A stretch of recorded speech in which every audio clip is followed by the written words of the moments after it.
Finance మినిస్టర్గా ఇటు deputy CM అలాగే ఫైనాన్స్ మినిస్టర్గా తన బాధ్యతలని తన కాన్స్టిట్యున్సీలో ఇటు బారామతి కాన్స్టిట్యున్సీ అదే కాన్స్టిట్యున్సీ ఇటు పూణేకి పరిసర ప్రాంతాల్లోనే ఉండే ఈ కాన్స్టిట్యున్సీలో జిల్లా పరిషత్ ఎన్నికలకు సంబంధించి ఆ ఎన్నికల ప్రచారానికి పాల్గొనడానికి ఆయన ముంబై నుంచి ఉదయం బయలుదేరిన తర్వాత 8:45 ఇటు ఫ్లైట్ ల్యాండింగ్ ఎమర్జెన్సీ ల్యాండింగ్ చేయాల్సిన పరిస్థితులు వచ్చినప్పుడు టెక్నికల్ ఇష్యూ ఆ ల్యాండింగ్ అయ్యే సమయంలోనే టెక్నికల్ ఇష్యూ రావడం ఆ ఫ్లైట్ బ్యాలెన్స్ కోల్పోయి ఒక్కసారిగా కుప్పకూలిపోయింది. మొత్తానికైతే ఇటు director general of civil aviation DGCA అలాగే ఇటు పీటీఐ ఏఎన్ఐ వీళ్ళందరూ కూడా ధృవీకరించారు. ఇప్పుడు ఆ ఫ్లైట్కి సంబంధించి ఆ ఫ్లైట్లో ప్రయాణించిన వ్యక్తులు ఎవరు ఒక్కరు కూడా బతకలేదు అంటూ ధృవీకరించినట్టు తెలుస్తుంది. సో మొత్తం మీద ఇటు శరద్ పవార్కి సంబంధించిన ఫ్యామిలీ మొత్తం ప్రస్తుతానికి ఇటు ఢిల్లీ నుంచి బయలుదేరి వాళ్ళందరూ కూడా బారామతిని చేరుకునే ప్రయత్నం చేస్తున్నారు. అలాగే ఇటు చీఫ్ మినిస్టర్ దేవేంద్ర ఫడ్నవీస్ ఆయన కూడా దీనిపై స్పందించాడు. ఆయన కూడా దీనికి సంబంధించి ఒక ఇన్వెస్టిగేషన్ దీనికి సంబంధించి మరింత ఇన్ఫర్మేషన్ తీసుకునే ప్రయత్నం చేద్దాం. మా ప్రతినిధి మధు అందుబాటులో ఉన్నారు. మధుతో మాట్లాడి తెలుసుకునే ప్రయత్నం చేద్దాం. మధు చెప్పండి, ఈ ఫ్లైట్ క్రాష్ దీంట్లో ఒకరైనా బతికే అవకాశమే ఉందా? బతికారా? దీనికి సంబంధించి లేటెస్ట్ ఇన్ఫర్మేషన్ లేటెస్ట్ అప్డేట్ ఏంటి? ఎగ్జాక్ట్ క్రాష్ అయింది చార్టర్డ్ ఫ్లైట్.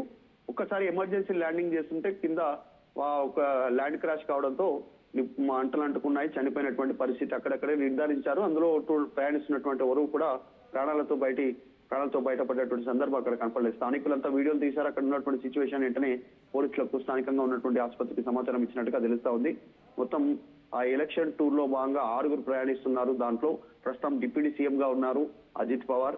ఆయన ఎన్సీపీకి సంబంధించి అక్కడి నుంచి పార్టీ చీలిక వచ్చిన తర్వాత ఎన్సీపీ చీలిక పార్టీ తర్వాత శివసేన షిండే తర్వాత బీజేపీ కలిసి అక్కడ ప్రభుత్వాన్ని ఏర్పాటు చేశాయి. 8వ ఉప ముఖ్యమంత్రిగా ప్రస్తుతం కొనసాగుతున్నారు మహారాష్ట్రకు సంబంధించి అజిత్ పవార్. ఎన్నికలకు సందర్భంగా జిల్లా పరిషత్ ఎన్నికలు ఉన్నాయి మహారాష్ట్ర వ్యాప్తంగా మొత్తం. అందులో భాగంగా ప్రచారం చేయడానికి చార్టర్డ్ ఫ్లైట్ లో ప్రయాణిస్తున్న సందర్భంలో ఇన్సిడెంట్ చోటు చేసుకుంది. ప్రస్తుతం బ్రతికేటువంటి అవకాశం లేదు. బారామతిలో భారీ బహిరంగ సభ ఏర్పాటు చేశారు. మొత్తం రాష్ట్ర వ్యాప్తంగా అన్ని రాజకీయ పార్టీలు అటు ఎన్సీపీ గానీ బీజేపీ శివసేన గానీ యూబీటీ గానీ వీళ్ళంతా కూడా ప్రచారం నిర్వహిస్తున్నారు. అందులో భాగంగా కూడా ఎవరి పార్టీ షెడ్యూల్లో భాగంగా ప్రయాణిస్తా ఉన్నారు. అజిత్ పవార్ కూడా అందులో భాగంగా ప్రాణాలు ఉన్నటువంటి పరిస్థితి. అనూహ్యంగా జరిగినటువంటి ఘటనతో ఒక్కసారిగా మహారాష్ట్రలో విషాదాలు అందుకున్నాయి. పార్టీకి సంబంధించినటువంటి కార్యకర్తలు నాయకులంతా కూడా దిగ్భ్రాంతికి గురవుతున్నటువంటి సిచ్యువేషన్. స్పాట్ కు రీచ్ అవుతా ఉన్నారు. ప్రస్తుతం వీళ్ళ మృతదేహాలని ఆసుపత్రికి తరలించారు. నిర్ధారించారు చనిపోయినట్టుగా. ఆల్మోస్ట్ 6 చనిపోయినట్టుగా తెలుస్తా ఉంది. ఆయనతో ప్రయాణిస్తున్న మరొక 5. ఇంకా పూర్తి వివరాలు తెలియాలి. టెక్నికల్ రీజన్ ఏంది, విమానం కూలడానికి గల కారణాలు ఏంటి అనేటువంటి దానిపైన దృష్టి పెడతా ఉన్నారు. సంఘటనా స్థలానికి ప్రస్తుతం ముఖ్యమంత్రి ఫడ్నవీస్ తర్వాత మరొక ఉప ముఖ్యమంత్రి షిండే ఏకనాథ్ షిండే అక్కడికి రీచ్ అవుతున్నట్టుగా తెలుస్తా ఉంది. అధికారులు దీనిపైన దృష్టి పెడతా ఉన్నారు. జిల్లా పరిషత్ ఎన్నికలు ఉన్నటువంటి నేపథ్యంలో ఎలాంటి సంఘటనలు చోటు చేసుకుండా పోలీసులు కూడా అప్రమత్తమైనట్టుగా తెలుస్తా ఉంది. ఈ మరింత వివరాలు తెలియాల్సినటువంటి అవసరం ఉంది. విమానం ల్యాండ్ క్రాష్ కి సంబంధించినటువంటి విషయాలపైన దృష్టి పెడతా ఉన్నారు.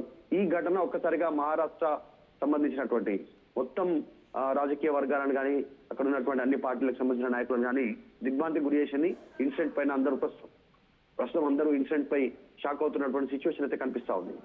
మధు, ఒక్కసారి మనం చూస్తే గతంలో ఇటు చీఫ్ మినిస్టర్గా బాధ్యతలు నిర్వహిస్తున్న దివంగత నేత వైఎస్ రాజశేఖర్ రెడ్డి ఎలా అయితే నల్లమల్ల అడవుల్లో పౌరాలగుట్ట పరిసర ప్రాంతాల్లో హెలికాప్టర్ ప్రమాదంలో దుర్మరణం చెందారో, నాటి సీఎం వైఎస్ రాజశేఖర్ రెడ్డి ఇన్సిడెంట్నే తలపిస్తుంది అంటూ కూడా కొంత చర్చ నడుస్తుంది. దీనికి సంబంధించి మీరేమంటారు?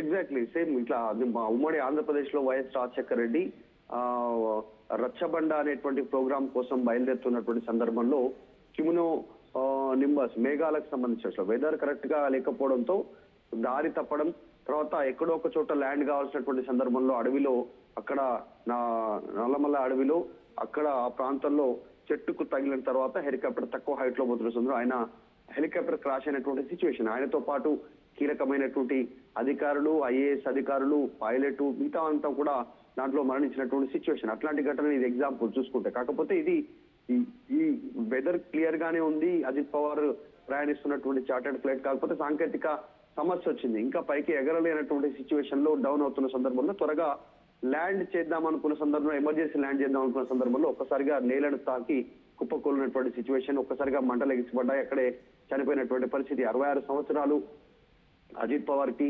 రాజకీయాల్లో ఎన్సిపి శరద్ పవార్ కి సంబంధించినటువంటి కుటుంబ సభ్యుడిగా ఆయన రాజకీయాల్లో ఇన్ని రోజులు ఉన్నారు. తర్వాత విభేదించారు. తర్వాత శివసేన నుంచి ఏక్నాథ్ షిండే విభేదించారు. వీళ్ళు ముగ్గురు కలిసి బీజేపీతో జతకట్టి ప్రభుత్వాన్ని ఏర్పాటు చేసినటువంటి మహాయుతి గవర్నమెంట్ ఉంది అక్కడ. ప్రస్తుతం ఈయన ఉప ముఖ్యమంత్రిగా, ఏక్నాథ్ షిండే ఉప ముఖ్యమంత్రిగా, ఫడ్నవీస్